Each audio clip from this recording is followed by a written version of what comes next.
God is stirring something in all of us. If you new here, even the way we connected, probably there's something in here. You know that there's something here for you. And also, I feel very called to be focusing in the depth of something rather than the how wide something is. And part of this series is we've been talking about themes that maybe for some of you they're new when it comes to your spirituality, or maybe they always have been part of your discipleship. And we talked about our emotions, and we say our emotions matter, and we're always gonna be touching on this idea because we want to be healthy, not just spiritually but also emotionally. We talk about our stories, that our stories matter, in that in order to move forward, many times we have to go back in our stories. In my intention here, I almost was gonna go all into that idea, but part of this series is I want to tell you all our main focuses, but then we're gonna develop opportunities for us to maybe get together, even if it's once a year. Sometimes we do it for baptisms. But be intentional about going in depth, for example, something like our past, and not make it a 35-minute sermon, but actually make it maybe a 2-day thing where we experience breaking bread together, when we do different things in a retreat type of format, where we dive into these ideas because they matter. Because our stories form us, shaped us. And so instead of going there and just speak on the surface about it, I want to continue with the main ideas, and then I'm going to come back on this and I will share with you some of that vision of going deeper in the areas of the nervous system, for example, or our stories. So one of the main themes that I think follows suit to this idea that I want to share with you today is the idea of our bodies, that our stories matter, our emotions matter, and our bodies matter. And to begin, I want to, in a way, give you an exercise that is kind of what we do sometimes on Sundays here, but I invite you to close your eyes. And before I even share with you about your body, let's notice what's going on in our bodies. Here are some things that maybe you experienced this morning. Maybe you woke up, and this actually was me, with your jaw very tight. Maybe you woke up and you had a lot of tension in your shoulders, in your body. Maybe you noticed that up to the point that when you got here and you connected, maybe you were doing just shallow breathing. And sometimes this is why we start some Sundays just by taking deep breaths. Maybe you feel rushed every time you connect to our community. Maybe you feel tired. Maybe you feel distracted. Maybe you also feel calm and peaceful.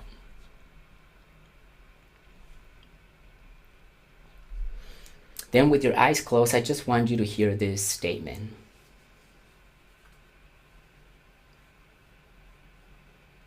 Most of us live disconnected from our bodies. Most of us miss that our bodies constantly are sending messages. Your body is not separated from your spiritual life.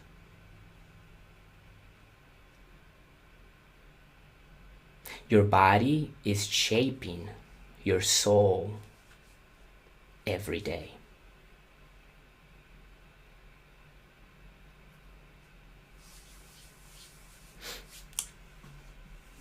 If you can, invite you to open your eyes.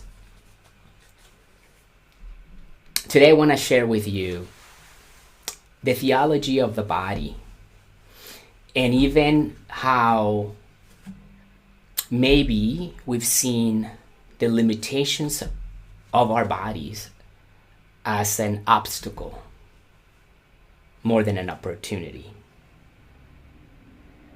You see, I don't know what kind of a past you have, but I grew up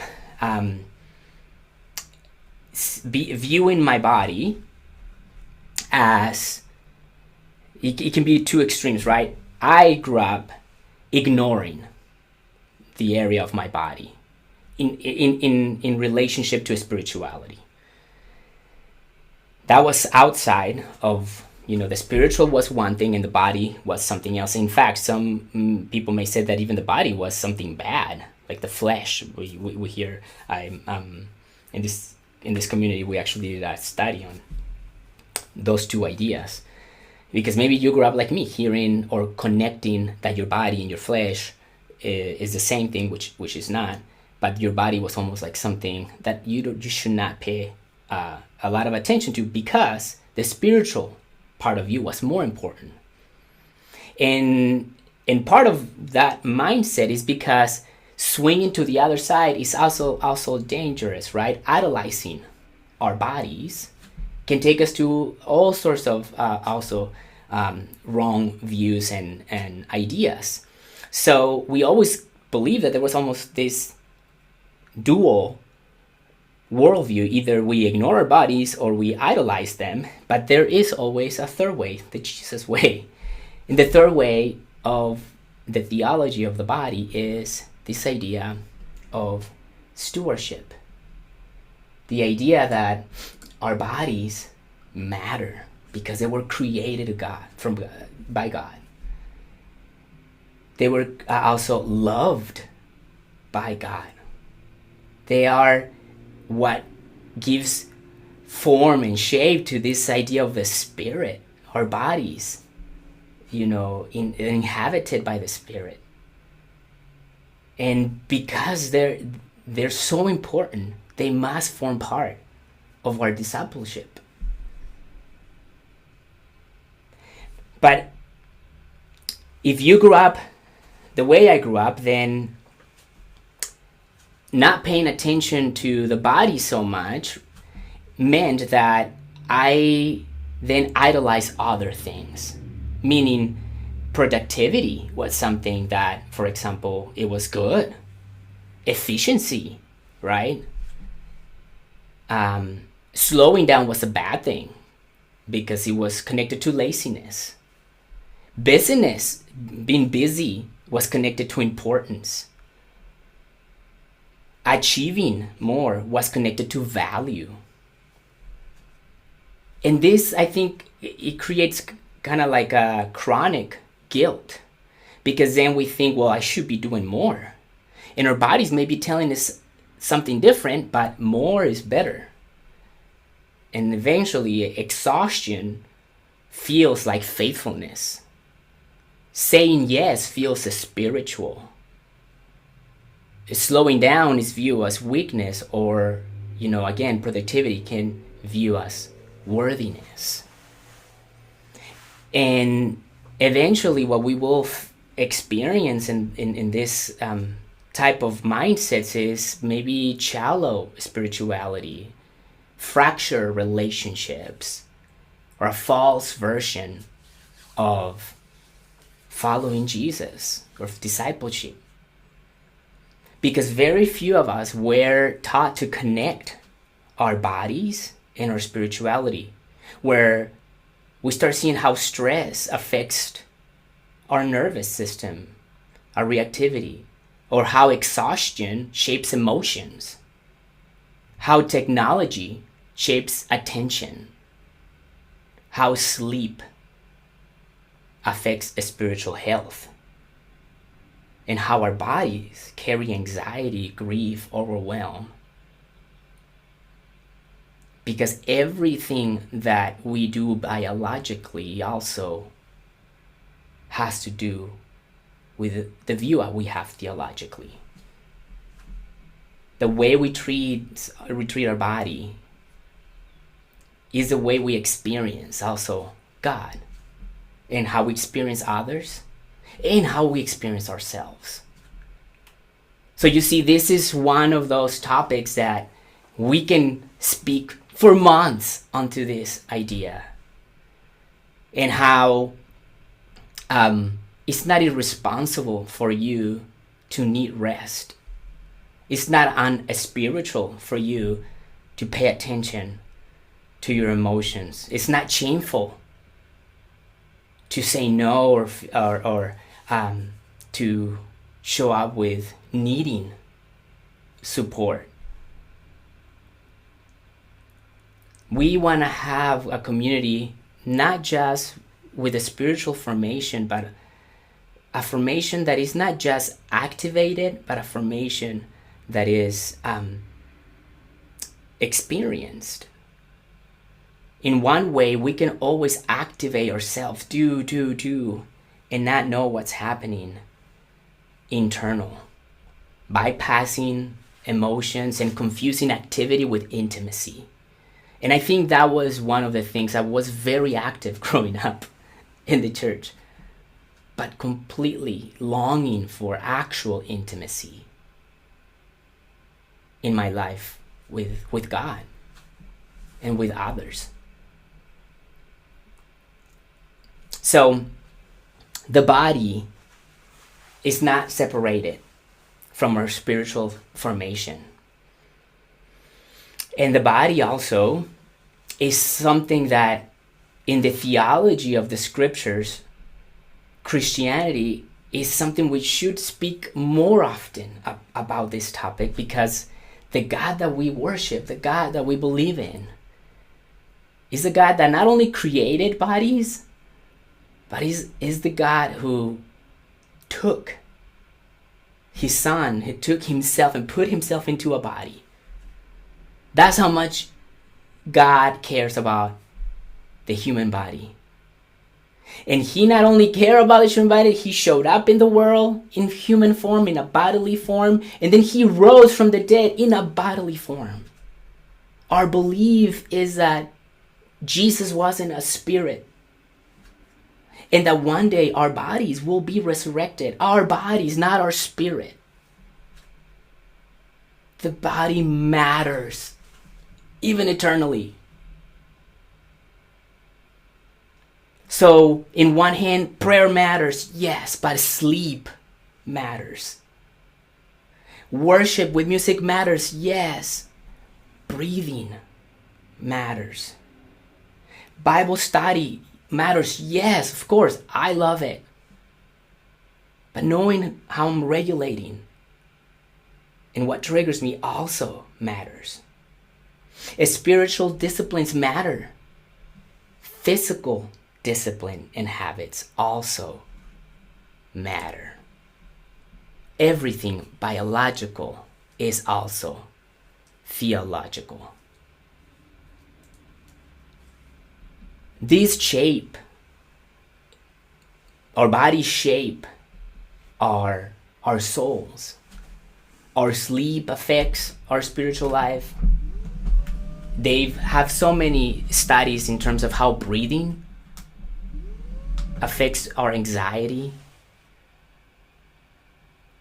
And today, I want to invite you to whatever of these practices seem maybe nuanced or out of the box. My hope is that you start seeing your whole self, your mind, your body, your soul, as a way of you shaping through each other and through what God is doing, a way that is forming you. And that the formation of some of these practices, sometimes embodied, like breathing, like sleeping, like eating, like exercise, they become connected to your spiritual disciplines. because God cares about your body. And I think I'm just gonna say this because I always connect that I'm not going this direction at all. I wish I had the time. In another series I've done this, but when I talk to teenagers or even my own kids who are not teenagers yet, one of them just turned 13, but I talked about their sexuality. You know what is the most beautiful thing is to frame it on this idea that their bodies matter. Not what God say and what you shouldn't and this and that, but how much God care for their bodies. Now, on the other side of this, I want to also recognize that our bodies have limitations. My body has limitations. I'm not very tall, for those of you who have seen me in person. That's a limitation. I will never dunk, even though I don't know, I spent how many years in my teenagers trying to get a special shoes, do a special exercises to get to dunk a basketball. We have limitations. Now, I want you to unmute and tell me, what limitations do we have as humans? What limitations our body have? And you unmute and just say it out loud if you think about one.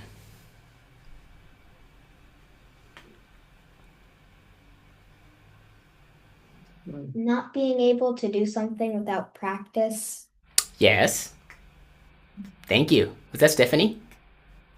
Nice. Thanks, Stephanie. Yeah, what else? Needing food and needing sleep. Yes.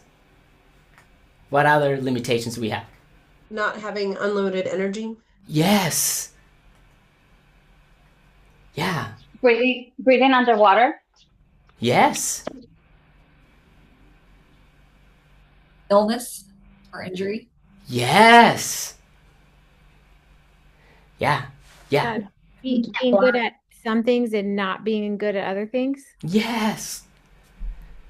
Exhaustion, grief, disappointment, aging, illness, emotional capacity, conflict, weakness, time constraint. How about that? We all have limits in our time. Those limits, my goal is, once we understand that God loves our bodies, and we understand that He created these bodies with limitations, then my prayer is never gonna be like, how can we get out of this limitation? But it's gonna be, what is it like to be fully human in this moment? Because you and I are finite, not infinite. We have limits, we have needs. That creates dependency. And these limitations, they existed before even sin entered the world.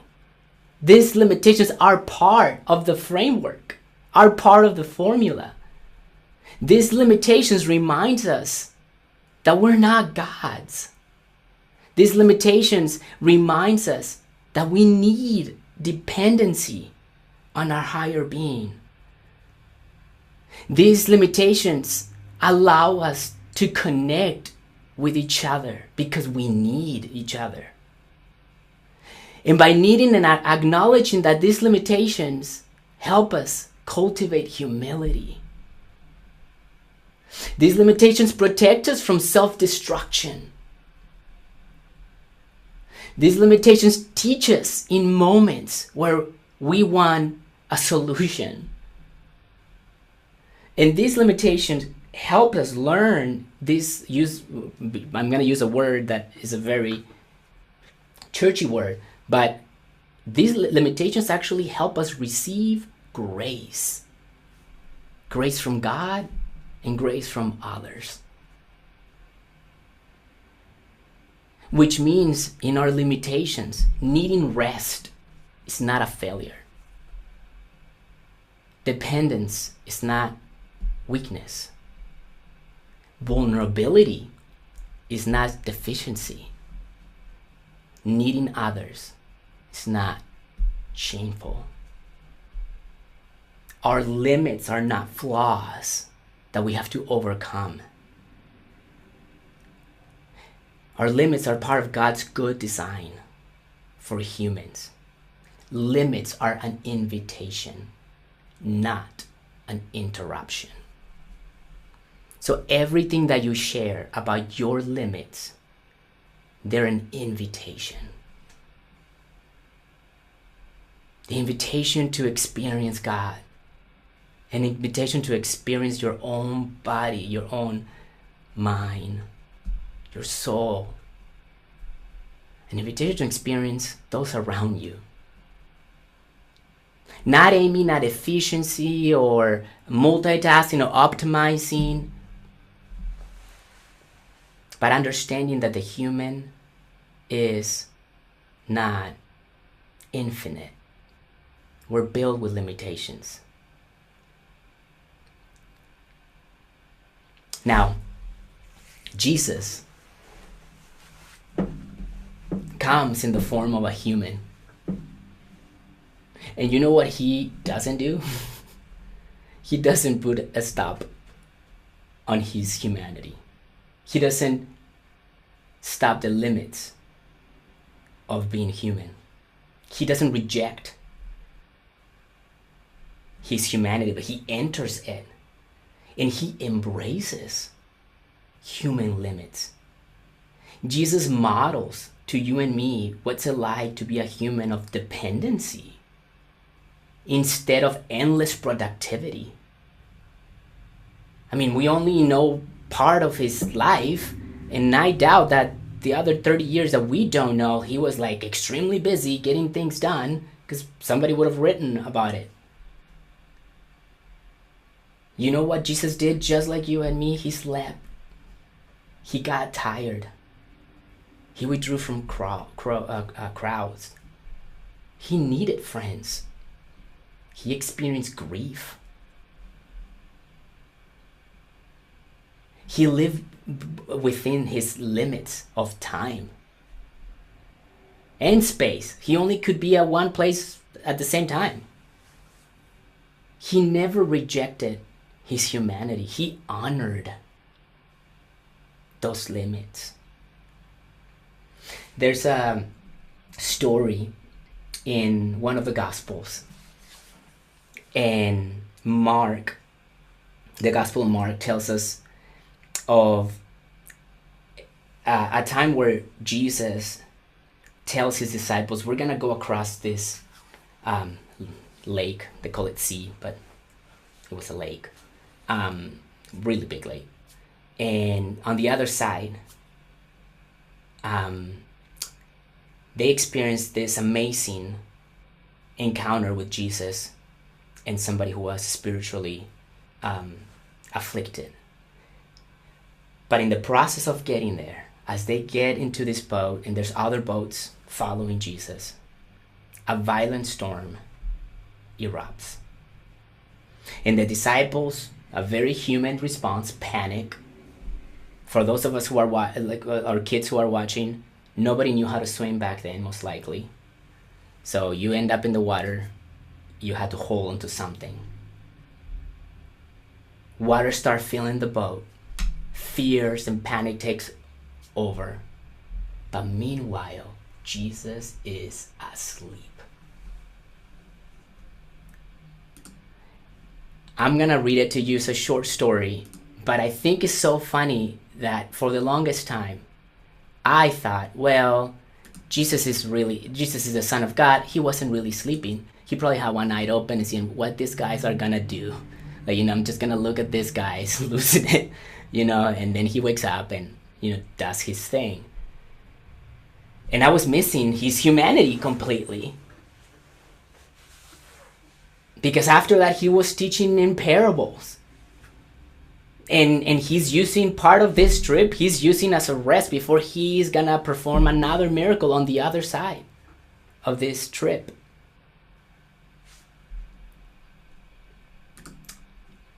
This is what let me see what version. Let me just do an NIV. Mark 4, verse 35 says, "That day when evening came, he said to the disciples, 'Let us go over to the other side.' Leaving the crowd behind, they took him along, just as he was in the boat. There were also other boats with him. A furious squall came up, and the waves broke over the boat, so it was nearly swamped. Jesus was in the stern, sleeping on a cushion. The disciples woke him up and said, 'Teacher, don't you care if we're drowned?' He got up, rebuked the wind, and said to the waves, 'Quiet, be still.' Then the wind died down, and it was completely calm. He said to his disciples, 'Why are you so afraid? Do you still not have trust, faith?' They were terrified and asked each other, 'Who is this man? Even the wind and the waves obey him.'" And I gotta be honest with you, I probably, if I was there, I would have acted the same way. My humanity would have probably taken over. I freaked out, and then I'll be like amazed at the miracle. And although obviously Mark is making a strong point of all the miracles of Jesus in his document, I think it's important for us to also pause and think that the Son of God, we see him in this story resting, and I don't think he was just pretending to sleep.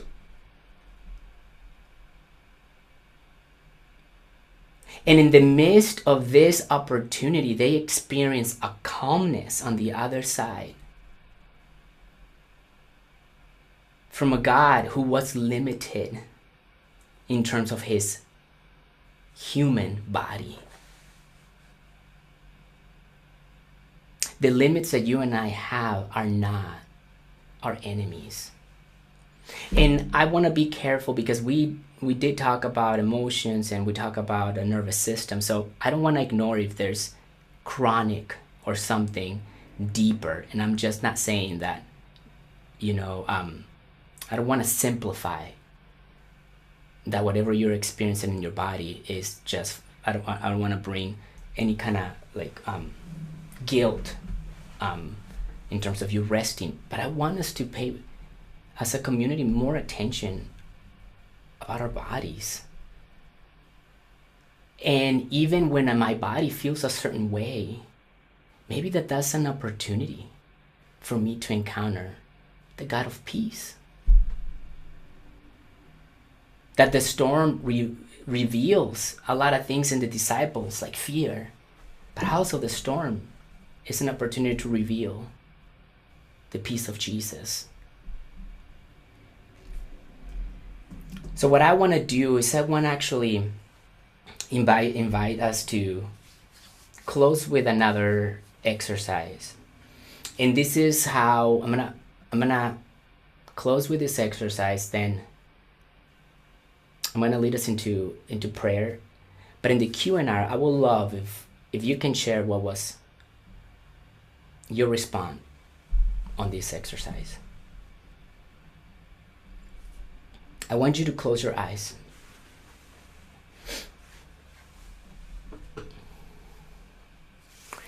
And I want you to think of this phrase. This is gonna be an opportunity for you to give yourself permission on your body, your limits.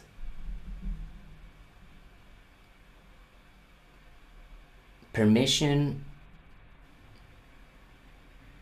to acknowledge something that is happening inside of you. So here's the statement. I would become healthier if I gave myself permission to. And I'm going to name a couple examples, but if you already have an answer, write it down. But if you don't have an answer, I want to give you examples and see what relates to you. I would become healthier if I give myself permission to rest, slow down, grieve, ask for help, say no,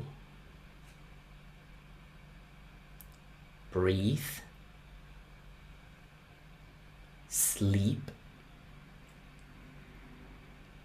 be present, stop performing.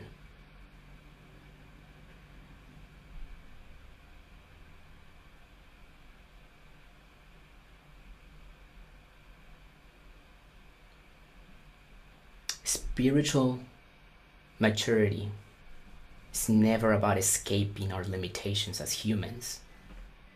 It's learning to live honestly within those limitations. And it takes a lot of humility. I understand. It takes a lot of courage to say, I cannot do everything. I am not meant to do everything. I need others. I need God. And saying those things is a good thing. It's a healthy thing.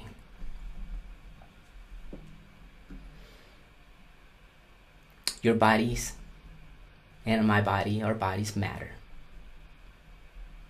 Our emotions matter. Our stories matter. And our limitations are not proof of anything failing. They're reminders of our dependency of a good God.